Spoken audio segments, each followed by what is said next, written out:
Il y a très longtemps, en Inde, sur les collines verdoyantes et ensoleillées de l'Himalaya, un jeune tigre vivait avec un troupeau de chèvres.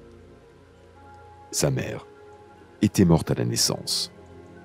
Pendant sa gestation, elle avait chassé de longues journées durant sans trouver de proie, jusqu'à ce qu'elle tombe enfin sur ce troupeau de chèvres sauvages et vagabondes. La tigresse endurait une faim cruelle, ce qui peut expliquer la frénésie de son saut, d'une telle violence qu'il expulsa le fruit de ses entrailles et qu'elle mourut aussitôt après de faim et d'épuisement. Le bébé tigre, gémissant faiblement aux côtés de sa mère morte, fut recueilli par ses chèvres, qui lui prodiguèrent tout leur amour maternel et qui, remises de leur frayeur, étaient revenues dans la prairie. Elles l'élevèrent avec leurs chevreaux en le nourrissant de leur lait. Ayant grandi avec les chèvres, il les récompensait de leurs efforts en ayant appris leur langue, adapté sa voix à leur doux bêlement et montré autant d'attachement que les autres petits du troupeau. Au début, il avait du mal à arracher l'herbe fine avec ses dents pointues, mais il finit par y arriver. Ce régime herbivore lui donna un corps maigre et conféra à son tempérament une douceur remarquable. Une nuit, alors que le jeune tigre avait atteint l'âge de raison, le troupeau fut attaqué. Un vieux tigre vigoureux fit irruption. Une fois de plus, les chèvres détalèrent. Seul le jeune tigre resta sur place, fixant avec étonnement l'effrayante bête. L'énorme tigre s'étonna lui aussi à la vue de son jeune congénère. Ce dernier le regardait abasourdi, puis finit par brouter d'un air gêné quelques brindilles qu'il mâchonnait en bêlant. Le vieux tigre ne le lâchait pas des yeux. Soudain, il demanda de sa voix puissante: « Que fais-tu ici parmi les chèvres? Et pourquoi mâches-tu ainsi ?» L'étrange petit se mit à bêler. Le vieux tigre devient effrayant. Il rugit. Que signifie ce bêlement stupide? Il le saisit, le secoua vigoureusement, comme pour le ramener à la conscience. Puis, le grand tigre traîna son jeune congénère effrayé vers un étang proche, le lâcha près du bord et l'obligea à regarder son image dans l'eau. « N'es-tu pas comme moi? Comme moi, tu as un visage de tigre.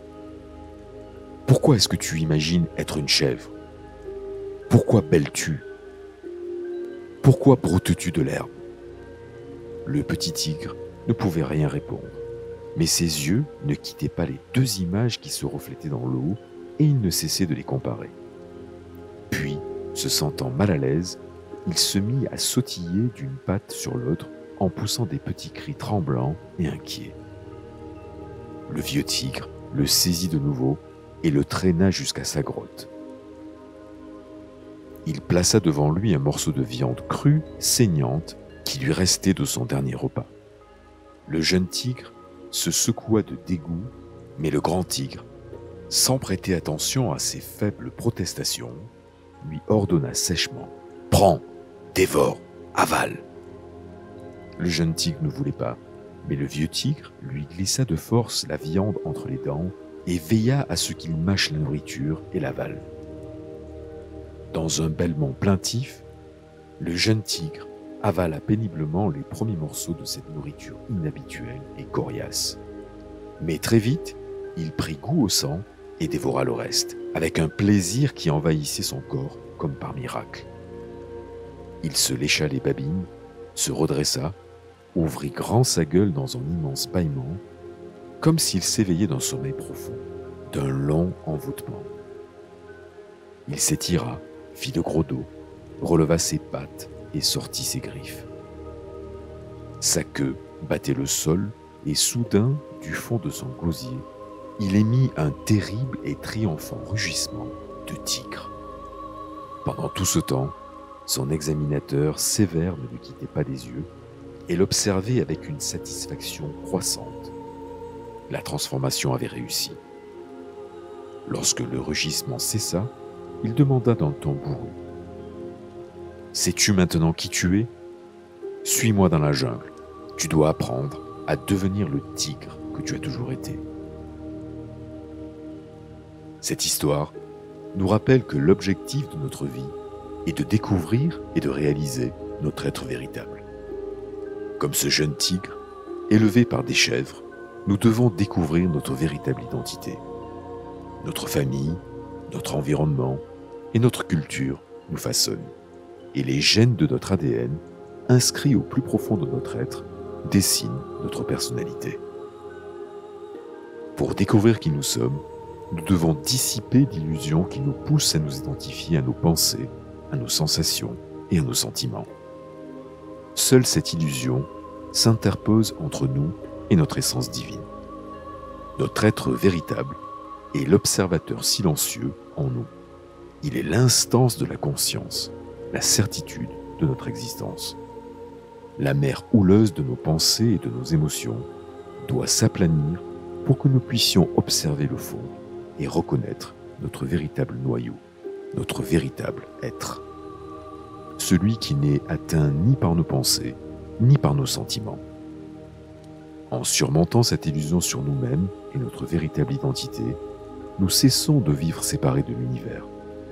Nous fusionnons avec l'être universel et nous reconnaissons être nous-mêmes une partie indissociable d'un tout, une partie intrinsèque de cet univers extraordinaire.